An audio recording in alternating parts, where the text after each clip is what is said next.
California State Fair rolls out on-site sales consumption of cannabis. All right, and this is once again, Yeah. cannabis history is happening at the California State Fair, and if you don't know it's there, you just might miss it. Have we missed it, guys?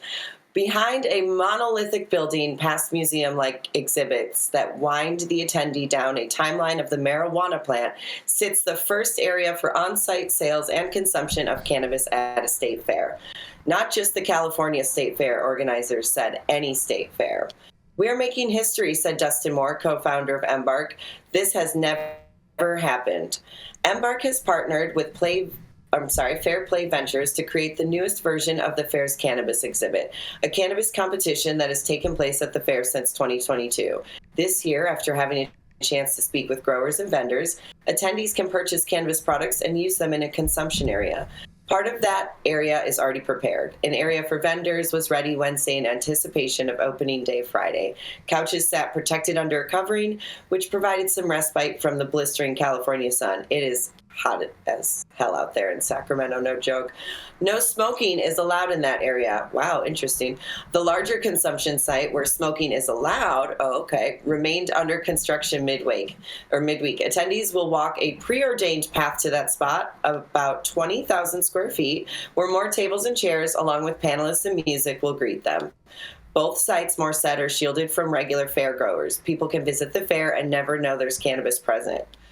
Okay. Moore conceded that this is, that's the regulation. Moore conceded that this is somewhat contradictory to one of the exhibit's purposes, removing the stigma of cannabis and normalizing it. But much like the legalization of cannabis in California, it's all about small steps.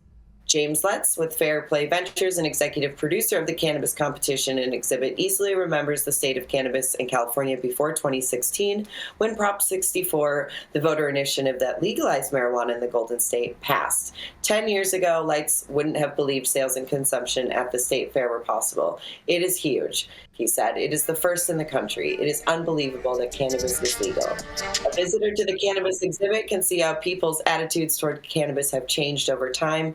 The exhibit is in a large building, a short walk from the main entrance. Stepping inside, one of the first things a visitor will see are what appear to be cannabis plants. Moore assured people they aren't. Instead, they're hemp. Hemp plants, not cannabis, due to regulations, he said. Regulations play a large role in cannabis history as well as the present day. A timeline of cannabis through the decades is on the walls. Attendees will see a poster for Reefer Madness, an anti-marijuana movie from the 30s, now seen by many as a cult classic. Cannabis was used to impugn immigrants and again, jazz culture. The war on drugs wasn't far behind. It's all about education, Light said. It started with education. The story keeps evolving through the years. Okay, it looks like this just walks you through the whole experience. So I'm going to, let you know that you can read this article on High at Night News if you want to get a full preview of it. But let's get to the numbers, or here's some other little fun points. Nearby, there's a stand where people can buy terpene-infused slushies, a play off the popular wine slushies found at the fair. I have heard those, or had these exact slushies before. They're pretty lit. Shout out to those guys. Cannabis has experienced its troubles since becoming legal on January 1st, 2018. Sales in 2021 were $5.35 billion. That was followed by $4.9 billion in 2022 and $4.89 billion in 2023. The state legislative analyst's office estimated in May that the state would gain $649 million in tax revenue for the fiscal year of 23 to 24. While that's $16 million under a May forecast by Newsom, the analyst's office predicts $727 million in tax revenue in the fiscal year of 2024-25. Everybody expected cannabis to be this windfall, said David Hafner, media relations with the state Department of Cannabis Control. While cannabis does draw in a lot of money for the state, Hafner noted only 40% of California has licensed cannabis retailers. That leaves significant portions of the state in cannabis, or in a cannabis desert. The cannabis exhibit plays a role in the socialization and normalization of cannabis. Having it at the fair is the next step of that, he added. Hafner's office will have a compliance team on site during the fair to ensure regulations are obeyed, and there are plenty. The exhibition hall is for those 21 and older. There is no consumption on site for smoking Friday and Saturday. However, smoking is allowed on all other days except July 19th, when a beer fest is set for the fair. Wow. The California State Fair at Cal Expo, 1600 Exposition Boulevard in Sacramento runs from July 12th through July 28th. Organizers remain cautiously optimistic about weather during the fair. The Sacramento region has experienced a heat wave over the past several days, with mercury topping 100. Exhibitors hope that temperatures don't get too high. Well, we had to end on a good pun there, now didn't we? Wow. Okay, so that was a lot. I'm going to let my panelists chime in, but I do have a few comments, as I've been to the state fair before for the cannabis exhibit. I think the first year they did it, when I was still working with My High, I was there representing a brand, and of course pre-consumption, and so it was education and panels. It is beautiful, it's small, but it's nice that they, give us a little area. This seems like improvements from that. I'm very excited. I know Washington State will have an area. It sounds like there's some awards happening too. We almost were actually doing the payments for them. So shout out to both Dustin and James, who I did communicate a lot with about this. It's, the awards are interesting because this is the first time they have judges. So that's cool. It used to just be based on test results, but what do we think about this? Obviously, the regulations and having to be completely covered and no viewpoint of it. That's not specific to the fair.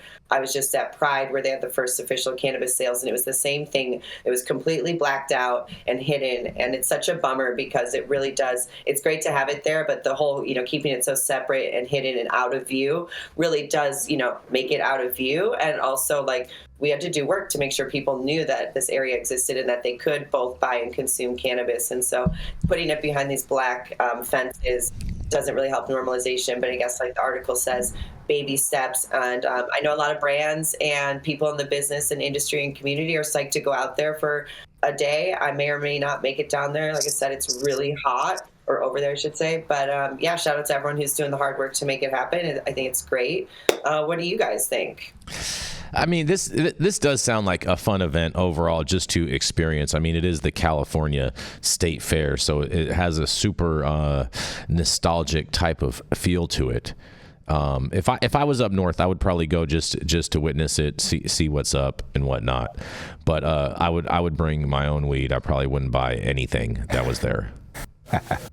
That's right. I hope the vendors brought are not bringing what they're putting in the stores. Maybe they brought the quality stuff to the fair. No, they didn't. They didn't. It had to pass testing, Dr. T. So you already know it's the same stuff they're selling in the stores. Maybe it's fresher. I don't know. Maybe it's fresher. I mean, doing sales at an event like that is so so many hoops to jump through with all the regs and the distros and having what you can have on site versus what you can't.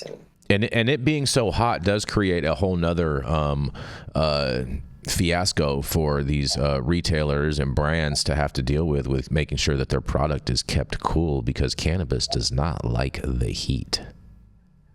It's been in the high hundreds in Sacramento for a week at least. Exactly. I actually just saw one of the beard bros on 710, and he was saying how they had to get out, or they were happy to get out of SAC and come to SF, where it's no cooler. Interesting. Shout out, Jeff. Mm-hmm. I like I said, I would. Dr. T, are you going to go to it? You're up there. Are you going to go to the state fair and you're going to go and ask every booth if they have full spectrum oil? I won't. If I did, I would look for the health and wellness section. I didn't hear that there was one, as Elise was reading that. So you might be just walking around looking throughout the whole fair looking for that, Dr. T. There's no health and wellness in the whole fair. No, I'm just saying, yeah. Because I don't think there is one. Well, it looks like it'll be hard to find the cannabis section, first of all, and then I don't know. Go to the back. Mm-hmm. Go to the back. This reminds me of civil rights days, huh? Yeah, I wish you. I mean, cannabis needs is civil rights. Yeah. I mean, in order to find this, I'm sure at the fair you have to basically be a toucan and just follow your nose. The nose knows. Mm-hmm.